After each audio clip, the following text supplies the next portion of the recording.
नमस्कार दोस्तों, मैं देवेंद्र पारिक एक बार फिर आपके साथ जीके बाई डीके चैनल पर। दोस्तों आज बहुत ही मज़ेदार टॉपिक और आपके लिए इतना इम्पोर्टेंट कि इसमें से एक क्वेश्चन कन्फर्मली आपके एग्जाम में आएगा, वो लेकर आए हैं। टॉपिक क्या है उसके बारे में जानते हैं।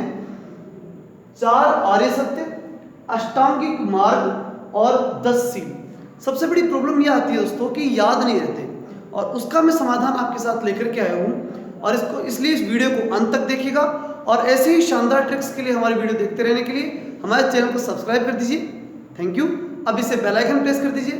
धन्यवाद। और हम चलते हैं पॉइंट की तरफ। पॉइंट है 4 आर्य सत्य, बौद्ध धर्म के 4 आर्य सत्य। तो देखिए दोस्तों, सबसे पहली चीज बुद्ध ये मानते हैं कि दुख होगा, निश्चित होगा, दुख होगा ही होगा, आर्य सत्य है, अर्थात ये निश्चित होगा।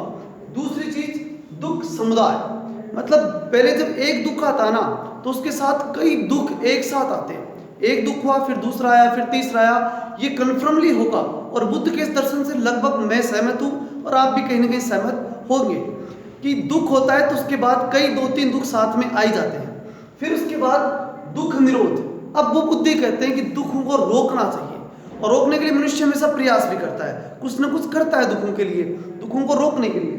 फिर वो क्या करता है, दुख निरोधगामी प्रतिपदा, मतलब कुछ न कुछ पहला कदम जरूर बढ़ाता है, और वो प्रथम कदम ही उसके लिए बड़ा दुखदाई होता है, जो उसे उठाना ही होता है, बड़ा मजबूत उसको लेना पड़ता है। तो ये 4 क्या होते हैं, आर्य सत्य होते हैं, अर्थात प्रत्येक मनुष्य को ये 4 कार्य करने ही होते हैं। अब हम बात करें दूसरी, वो है अष्टांगिक मार्ग की। तो बुद्ध ये कहते हैं कि इन 4 आर्य सत्यों से अगर हमें लड़ना है, तो 4 आर्य सत्यों से लड़ने के लिए हमें 8 मार्ग अपनाने पड़ेंगे। कितने मार्ग? 8 मार्ग अपनाने पड़ेंगे।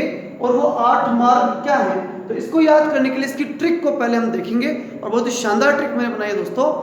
द्विसंवाकर्मा, मतलब देखिए संवाकर्मा, द्विसंवाकर्मा, फिर आव्यास्मृसमा, द्विसंवाकर्मा आव्यास्मृसमा।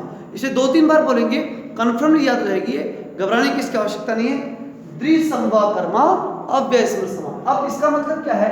अब इसको आगे देखने के लिए एक विशेष चीज आपको क्या करनी है कि इसके आगे सम्यक शब्द जोड़ना है। सम्यक का मतलब यह है कि ठीक प्रकार से। कैसे? कि अब हमें दुखों को दूर करना है, 8 मार्ग अपनाने हैं, तो क्या करेंगे? सम्यक दृष्टि, अर्थात जितने भी दुख है उसमें दृष्टि हमारी क्या होनी चाहिए? सम्यक, अर्थात ठीक प्रकार से हमारी दृष्टि होनी चाहिए। तो सम्यक दृष्टि, फिर सम्यक संकल्प, अर्थात अच्छा संकल्प होना चाहिए, अर्थात उस दुख से लड़ने के लिए हमें अच्छी प्रकार से संकल्प कर लेना चाहिए। फिर सम्यक वाणी, हमें उस परिस्थिति में भी हमारी वाणी को हमेशा ठीक रहना चाहिए, अर्थात वाणी नहीं बिगाड़नी चाहिए, नहीं तो दुख ज्यादा भी आ सकते हैं। फिर सम्यक कर्मांत, अर्थात हमारे कर्म की ओर हमें प्रवृत्त हो जाना चाहिए और अच्छी तरीके से कर्म करना चाहिए। फिर सम्यक आजीव, अर्थात अच्छी तरह से हमारी आजीविका के साधन को हमें सबसे पहले मजबूत कर लेना चाहिए। फिर व्यायाम, अर्थात अच्छी तरीके से हमें क्या करते रहना चाहिए? व्यायाम। व्यायाम करते रहने से दुख दूर रहेंगे, शारीरिक दुख जो है वो निश्चित रूप से दूर रहेंगे, ये मानना था। स्मृति, अर्थात अच्छी प्रकार से हमें चीजों को याद रखना चाहिए। जब हमारे साथ दुख आए गए तो ऐसी स्थिति में हमारी को स्मृति बड़ी मजबूत रखनी चाहिए, सम्यक ठीक प्रकार की स्मृति रखनी चाहिए। और सम्यक समाधि, अर्थात जिस कार्य में हम लगे हैं मजबूती से उसमें लगना चाहिए। ये सारे अष्टांगिक मार्ग बुद्ध ने बताए। लेकिन बुद्ध ने ये भी कहा कि 8 मार्ग ऐसे हैं जो बड़े मुश्किल हैं, और इन 8 मार्गों को, इन मुश्किल मार्गों से के ऊपर जाने के लिए आसान कैसे किया जाए, अर्थात रास्ते को आसान कैसे करें। तो इसके लिए बुद्ध ने 10 सील बताए, और 10 सील में से 4-5 तो जो है वो महावीर स्वामी ने बता दिए थे। उन्हीं का बड़ा रूप अगर हम देखें तो बुद्ध ने अपनाया। देखिए दोस्तों, इसमें सबसे बड़ी बात यह है कि महावीर स्वामी और बुद्ध ने दोनों ने ही सांख्य दर्शन से अपना दर्शन लिया था, इसलिए लगभग ये चीजें सेम ही मिलेंगी आपको।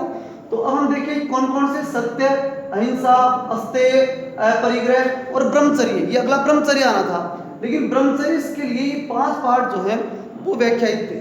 तो सबसे पहले सत्य, अहिंसा, अस्तेय। सत्य अहिंसा सब जानते हैं। अस्तेय मतलब चोरी न करना, अपरिग्रह मतलब धन को इकट्ठा न रखना, और ये है सारे ब्रह्मचर्य के रूप, जिसमें मद्य सेवन न करना था, शराब नहीं पीनी चाहिए। फिर शराब पीकर आएगा तो लेट आएगा, अर्थात असमय भोजन करेगा तो वो भी गलत। फिर उसके बाद वो आकर के सुखप्रद वस्त्र पड़ेगा तो वो भी गलत, तो सुखप्रद वस्त्र भी नहीं होना चाहिए। फिर वो अपने धन को जितना है उसे संचित करने की कोशिश करेगा तो वो भी बिल्कुल नहीं होना चाहिए।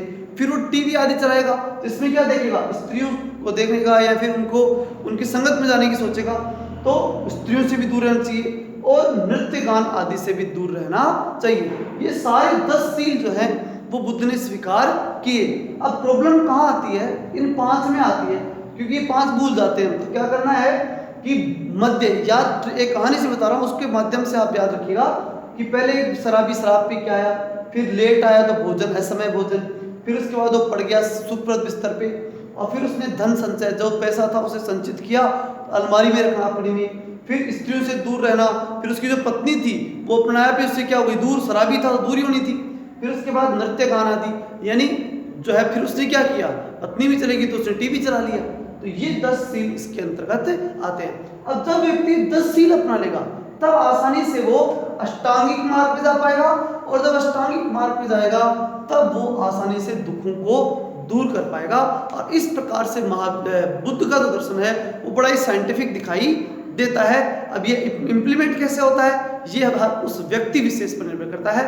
ठीक है दोस्तों, ये था आज का महत्वपूर्ण टॉपिक। आगे ऐसे ही इंपॉर्टेंट और क्वालिटेड वीडियोस देखते रहने के लिए हमारे चैनल को अगर अभी तक सब्सक्राइब नहीं किया तो सब्सक्राइब करें, अधिक से अधिक दोस्तों के पास शेयर करें, लाइक करें। जय हिंद, जय भारत।